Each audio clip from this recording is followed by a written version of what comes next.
ये रमेश लोहारी है, कैसे बूथ को कैप्चर कर जाएगा जी? रमेश भैया, ये जो एक साथ उनके पास हथियार है। रमेश लोहार जान से मारने की धमकी देके जा रहा है। बड़ा राजा थे, किसानों को भीतर फिट करूंगा। पिछले लोकसभा चुनाव में विक्रम ने मुझे छक्का बदनाम कर दिया था। छक्का बदनाम जो कह रहा है वो रमेश लोहार आ गया, फलाना आ गया, मुकड़ा आ गया, बूथ कब्जा। कितने बूथ कब्जा लिए भाई मैंने? त्रि बूथों के अंदर जा रहे हैं, बाहुबलियों को लेके जा रहे हैं। त्रि बूथों के अंदर जा रहे हैं, बाहुबलियों को लेके जा रहे हैं। पिछली बार तो उन्होंने बेल्ट का बहाना ले लिया था, भाई कमर में दर्द है। अब वो कमर का दर्द अब 23 तारीख को ठीक कर देंगे, 12 तारीख को बिल्कुल ठीक हो जाएगा उसका दर्द, उसको रेस्ट दे देंगे बिल्कुल। 2024 लोकसभा का चुनाव आ चुका है। अगर हम पिछले चुनाव की बात करें जो 2019 में हुआ था, तो रोहतक लोकसभा का चुनाव सबसे ज्यादा चर्चा में था। हो भी क्यों ना, क्योंकि यहाँ से पूर्व मुख्यमंत्री भूपेंद्र सिंह हुड्डा के बेटे दीपेंद्र सिंह हुड्डा चुनाव हारे थे। लेकिन इस चुनाव से दीपेंद्र सिंह हुड्डा ने क्या सीखा? 2019 का वो चुनाव इतिहास में हमेशा हमेशा के लिए दर्ज हो गया था, क्योंकि जहाँ एक और दीपेंद्र को हार का सामना करना पड़ा, वहीं दूसरी ओर वो शख्स जिस पर दीपेंद्र और कांग्रेस पार्टी ने चुनाव में बूथ कैप्चरिंग का आरोप लगाया, वो पूरे देश में ऐसा वायरल हुआ कि आज के समय में अगर देखें कि वो शख्स कहां से कहां पहुंच गया, रमेश लोहार। तो ये कुछ फोटो है जो हमें इस शख्स की पुरानी तस्वीर बताती है। पहले आपको सुनाते हैं 2019 के चुनाव में दीपेंद्र हुड्डा और रमेश लोहार का आमना सामना कैसे हुआ, फिर आपको बताएंगे 2019 से अब तक 5 सालों में रमेश लोहार कहां से कहां पहुंच गए। आप क्या किया? आप किसी का तरीके से लगा? ये विक्रम सिंह है। आप कौन है? आप कौन है? आप कौन है?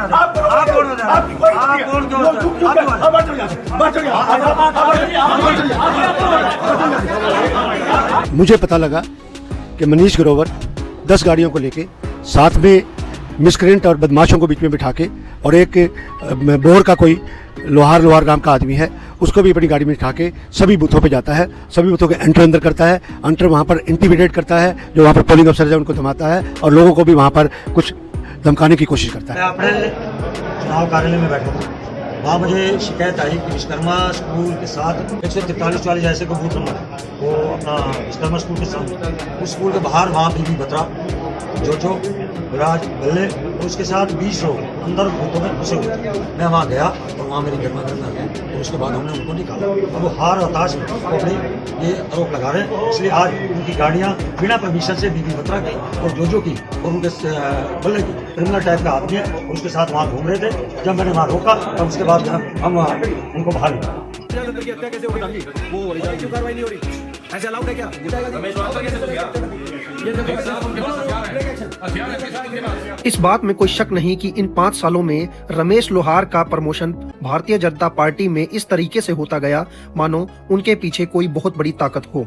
मौजूदा हाल में रमेश लोहार हरियाणा रेसलिंग फेडरेशन के प्रदेश अध्यक्ष हैं और अभी हरियाणा कुश्ती संघ के थोड़ा साइड में अध्यक्ष बने हैं ये रमेश जी, ये कुश्ती संघ के अध्यक्ष है, मेरे सहयोगी है। रमेश लोहार को अचानक इतनी तेजी से ये सफलता की सीढ़ी कैसे हासिल हुई?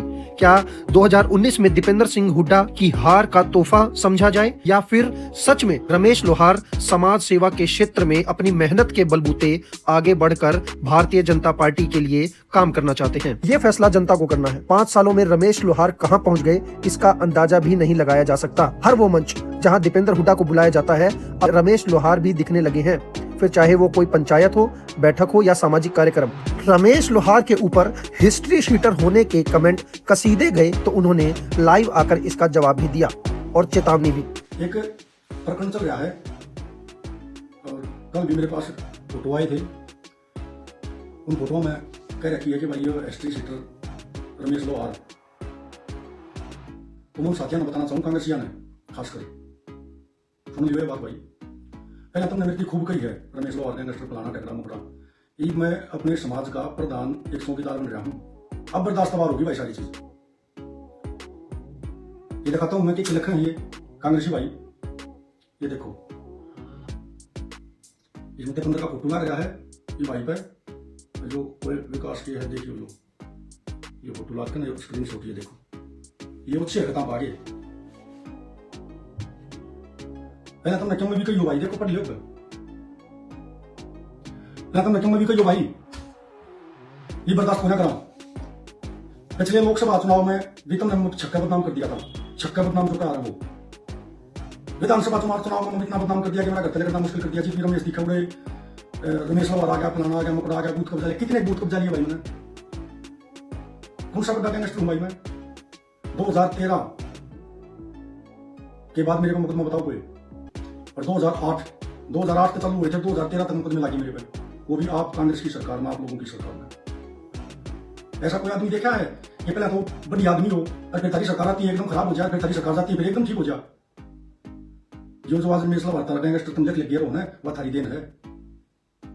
तो मैंने थाने में बला मुकदमे लाए हैं, रात फिर उन्हें हरकत पाके कांग्रेसी सारे के सारे कितना व्हाट्सएप ग्रुप में गिर रहे हैं, किधर कित लग रहे हैं।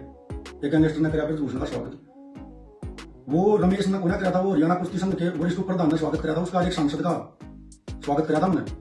और उसी बना आगे बार बार जो आप कटाक्ष करो ना रमेश लोहार फलाना, आप बैकुंठ समाज की बहुत घनी बेइज्जती कर रहे हो। या बताऊँ पहले मृत्यु आप लोगों ने खूब कही है। ऐसा ही आपने एक काम बताऊंगा, ऐसा ही तुमने जब पांचले विधानसभा चुनाव हुए थे, आप लोगों ने पता है कि यहाँ से अगर किसी मजबूत आदमी को एससीबीसी में टिकट मिल जाए जिन्हें और पार्टी ने की बार आशीर्वाद दिया तो तुम लोगों ने करो हिल के घर बैठाने का काम करेंगे। राज्य से लेकर केंद्र के नेताओं के साथ रमेश लोहार की फोटो वायरल होने लगी। 5 सालों में रमेश लोहार प्रधानमंत्री के कार्यक्रमों में भी दिखने लगे और अब ये समय है कि बीजेपी के कद्दावर नेता रमेश लोहार के लिए टिकट की मांग करने लगे हैं। देखिए, हमारा रमेश भाई उभरता हुआ नेता है और ये बहुत ही शुभ संकेत है कि गरीब लोगों को ऐसा एक प्रतिनिधित्व मिला है। अभी मांग करूंगा पार्टी से इनको टिकट दे, क्या बात है। सवाल ये है कि इस आने वाले 2024 के चुनाव के लिए दीपेंद्र सिंह हुड्डा ने अपनी कमर कस ली है या नहीं। क्या दीपेंद्र सिंह हुड्डा 2019 के रमेश लोहार से कुछ सबक लेंगे या 2024 के कद्दावर और बड़े कद वाले रमेश लोहार से फिर से उनका सामना होगा।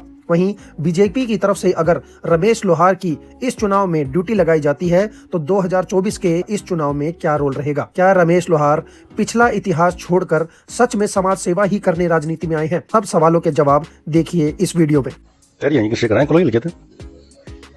खिलाफ नहीं करूंगा किसी, मतलब खुद की तैयारी करूंगा मैं, किसी के खिलाफ नहीं। वो हुड्डा साहब हैं, आदरणीय है और लड़ाएंगे चुनाव अपना।